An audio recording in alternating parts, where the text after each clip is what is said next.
Welcome to Shri and Kira Live, the voice of passionate action, bringing fresh perspectives and timeless wisdom for today's shifting paradigm.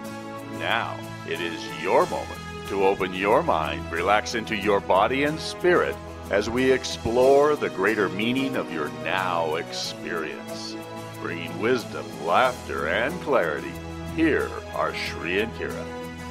Well, namaste, beloved ones. Welcome to Shri and Kira Live. I am Kira Ra. And I am Shri Ramka, and we are delighted to spend this next hour with you. You know, this is a passionate hour. Of course, all of our hours are hours of passionate action. And today we are going into an area that I just adore, something that's so close to my heart. And we're delighted to welcome our guest today, James Gililand. And we're going to talk more about that in just a moment. But Shri, I love that, you know, I think about all the hours we have spent with Bill and Nancy Burns and all the times we have spent with Bill and his more of a intellectual brainiac side of the UFO experience. And, you know, even it's so funny. I don't even enjoy using the word UFO or alien because it feels so wrong for me personally. But today we're going to talk about abductees, experiencers, and contactees. And I'm really excited about this discussion. You know, it's a field that has brought with it just the whole shebang of hucksters to complete enraptured, heart-centered beings. It's truly a carnival of possible experiences and perspectives. And I guess the beautiful thing about that is that it teaches each and every one of us that we need to pay attention to our own authenticity. Well, absolutely. Because when we allow ourselves to really go beyond this blind belief that we are the only people in the universe, what happens is we open up to the greater potentialities. We open up to this greater harmony. I mean, you and I moved here to Central America to demonstrate the gift of living more as global citizens, when the reality is that's just a little teeny tiny step because we are all universal citizens and waking up to that beautiful blessing. Well, absolutely. And, you know, one of the things that is interesting is that I think that the lion's share of people walking around in bodies trust and know that we're not alone in the universe. Well, certainly there's so much going on. However, the clubs we belong to wait. may not want you to admit that. Well, you know, you need to define what that means. I mean, really, you need to define what that means. Is that certain cultures, certain church groups, certain political groups, etc. There's approved conversations topics that are frowned upon. Well, you know, but yet we live, I just have to say, we live down here amongst the Maya who absolutely cherish, most of our dear friends of the Maya, the ones that we work with, really cherish their galactic contact. They cherish their universal contact. There's not even a question. It's just acceptance of who we are and our divine sense of origin and our divine sense of expansion. And that the ability to communicate and be in communion has nothing to do with having a body. Agreed. It has everything to do with the receptivity, the openness to have the conversation. Well, and to have the heart to receive it with, rather than trying to attract attention for the sake of attention. You know, many times the messages that we receive often share with people that when you reach out, when you scream out for this undeniable proof or your own undeniable contact, for many people, their nervous systems are just not ready for that in the form that they want it to take. And so we are loved so much that there's this beautiful sense of gift. I want to use the word gift. There's these beautiful gifts that are given to us that allow us to ease our way into the divine recognition, or I should say just a remembrance of the truth of who we are and the truth of where we are in the universe. Well, and one of the things that's you know, both a gift and a prison is that we rely on our brains. and those, you mean some of us rely on our brains? I don't know that everybody relies on their brain. Anybody who knows how to stop on red and go on green is relying on their brain. I don't know. That could be the hamster trap, Shri. I don't know. And that these silly brains, this silly gray matter is so conditioned to our earthly perspectives and the rules of staying safe on Earth that it becomes a bit tyrannical at times when we open up to experiences beyond the ordinary. Right. Yeah, well, that's true. And yet we all have a hankering for the extraordinary. Well, because we are extraordinary, Shri, let's face it, we are. And speaking of extraordinary, I always say that we have, bar none, the best listeners on the planet. And remember that you can call in to join today's conversation. And I know we already have people standing in line. So if you call and it's busy, just keep calling. When we get to somebody, the lines will open up, but just get in the queue, get going on that. And Shri, let's dive. Let's really dive into this conversation. Absolutely. Why don't we take a caller and then we'll bring our guest on, and we're going to get into the whole thing of contactees, experiencers, and abductees. Absolutely. All right. But I noticed that we have Linda from Las Vegas standing by who wanted to have a soul reading today, and I think let's get on with it. Linda, welcome to the show. Namaste, Linda. How can we serve you, sweetheart? Namaste. Can you hear me okay? We can hear you great. Oh, thank you for taking my call. Thank you so much. My question is really a little mini soul reading, but I really want to focus on my twin flame and if he is, in effect, on his way, coming, to be expected, or what's going on with that.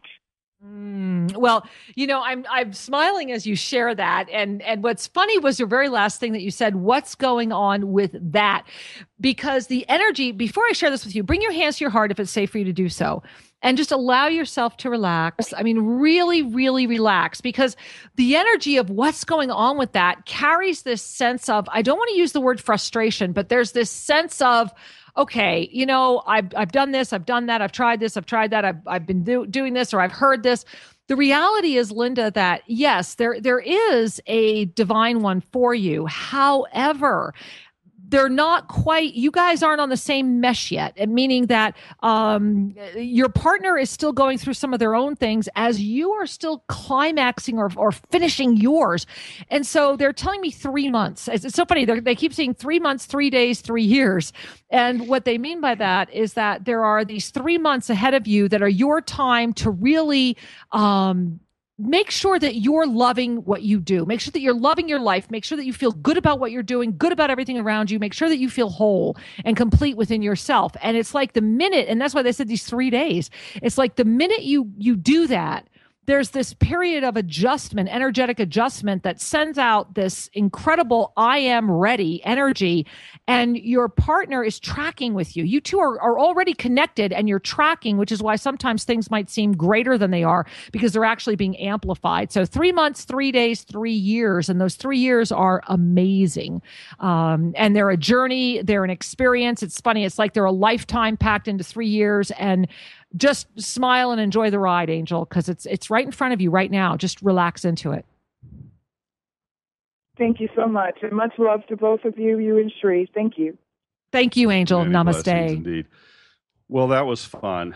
Totally. I just get excited every time we have that sense of proximal union. That we're well, that gets us back to today's subject, doesn't it? I love it. I love it. Is anything that magnifies proximal union? Where did you pull that one out? Well, it's kind of a seduction of spirit. I'm not even going there, Shri. I hear it. Well, today we are delighted to have James Gililand on the show, and he's a well-known individual with several books out. He lives in the upper left corner of the United States. Yes. And is the director of the Self-Mastery Earth Institute and a SETI, which stands for Enlightened Contact with Extraterrestrial Intelligence. Yahoo! Now, one of the things I didn't know about James is that he had a near-death experience that was a trigger in so many ways. Yeah.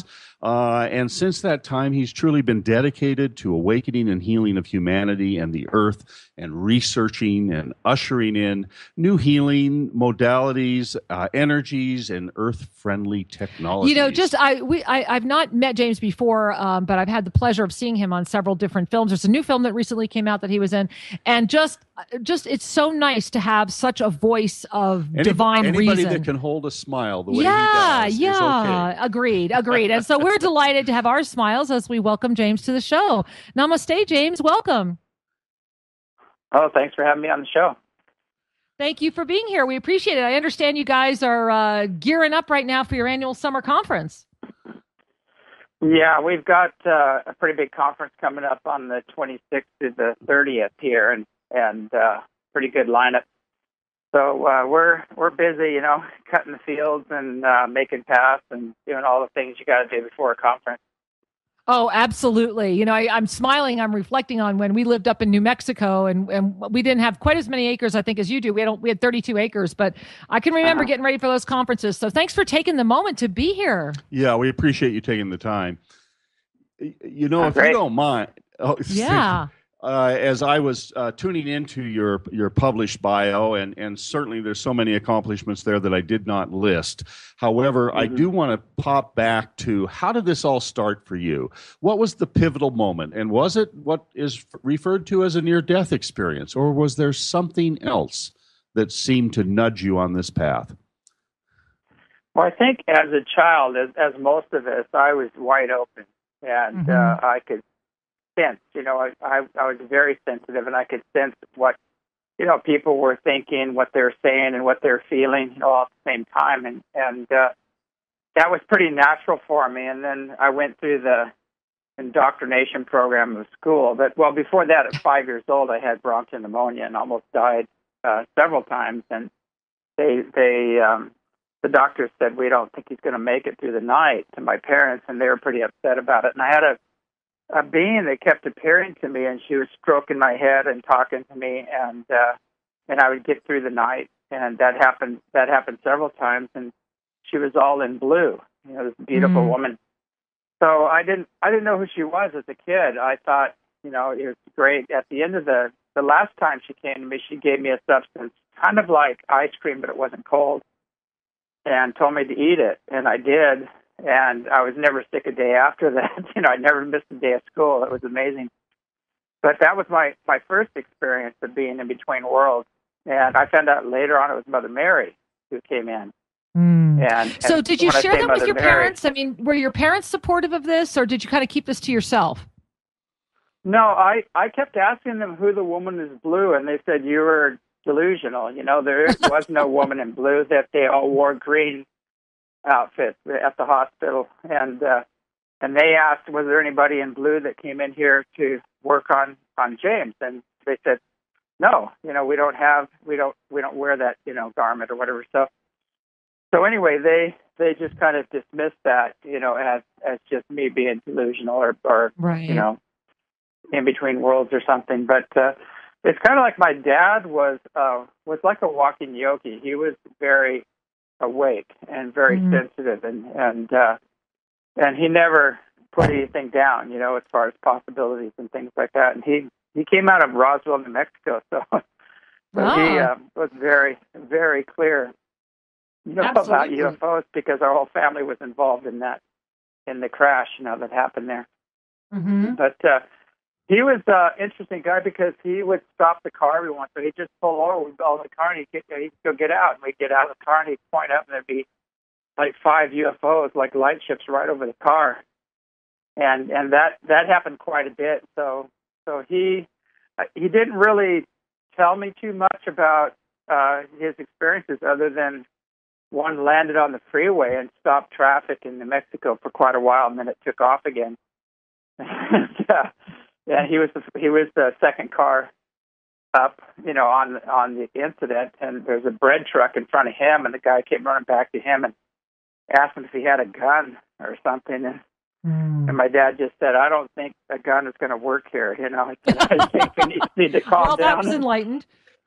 Yeah, calm down and just observe and see what happens. So, and then the craft just took off later. So this was really kind of normal for your family as far as acceptance. I mean, you were really very blessed that you chose birth parents that could support your experiences, your growth. Yeah, my mom's more materialistic, and she was more aligned with social consciousness. But my dad was very supportive of it, and he's we had things happen to us when I was a kid. My dad came in, and I was screwing the door shut to the outside, because our bedroom, my brother and I had this one bedroom, and things kept trying to come in through that door, that I didn't like. So I was screwing the door shut. So there's a lot of crazy things that happened to me when I was a kid. No kidding. Were they all comforting? I mean, were they all positive experiences, like the woman in the blue?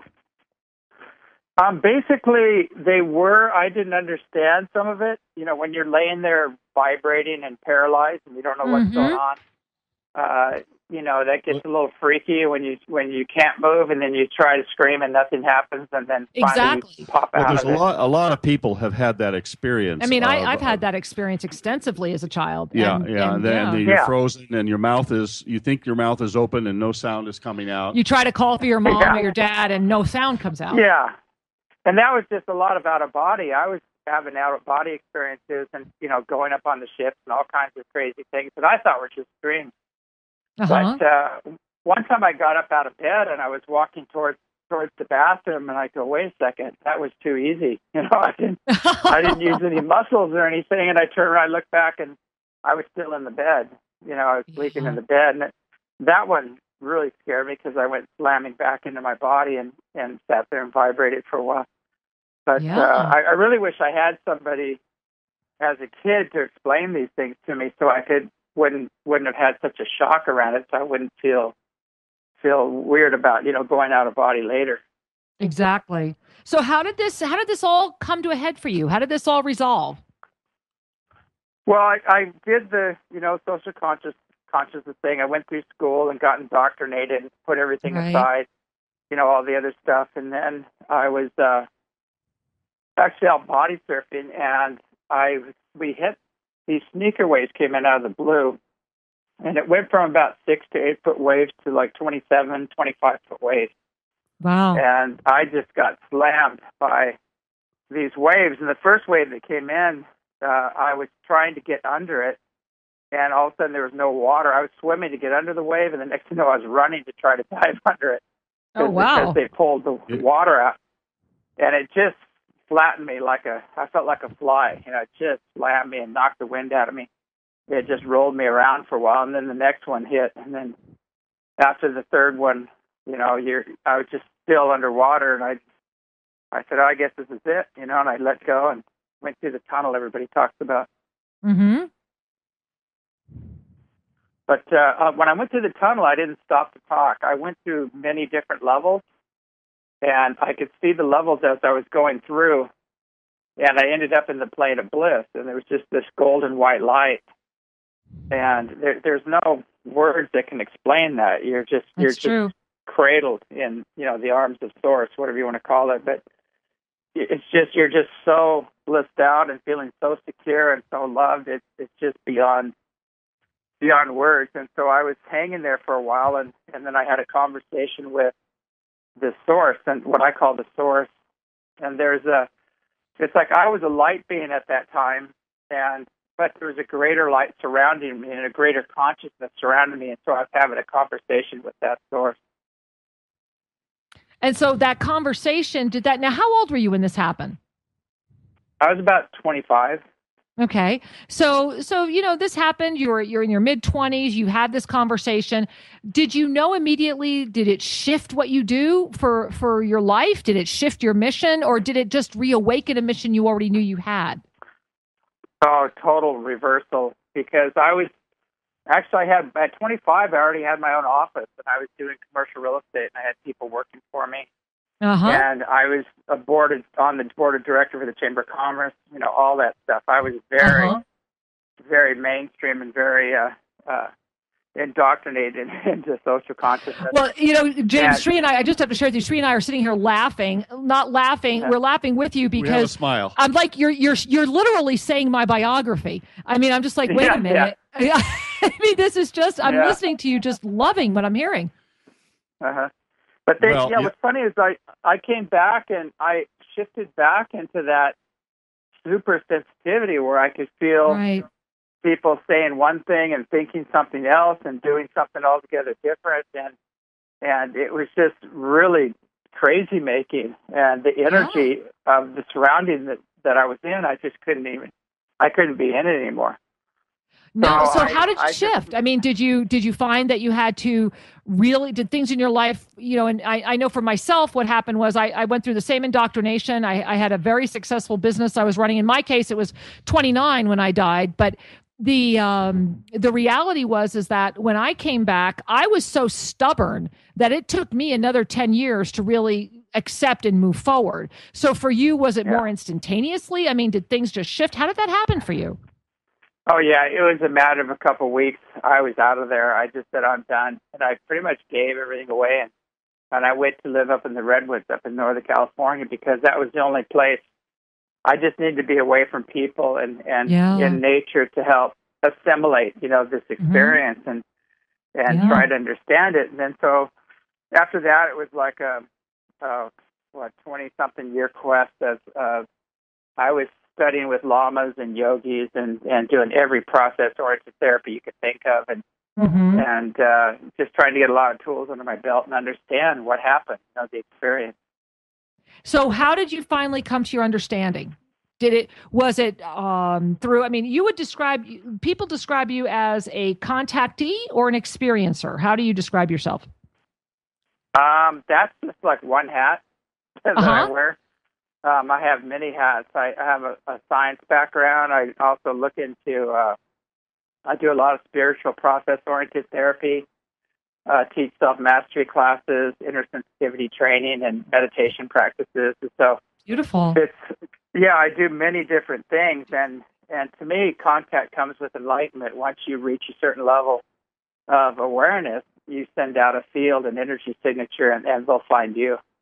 Right. Exactly. And that's exactly what seems to be what's missing in the masses is that level of attainment. And I'd like to dive into that. But before we do, we need to take a quick station break, and we'll have a couple of messages. And then we're going to come back and talk about what we can do together to co-create the Earth that we feel is waiting to be created. We'll be right back with our guest, James Gililand, in just a minute.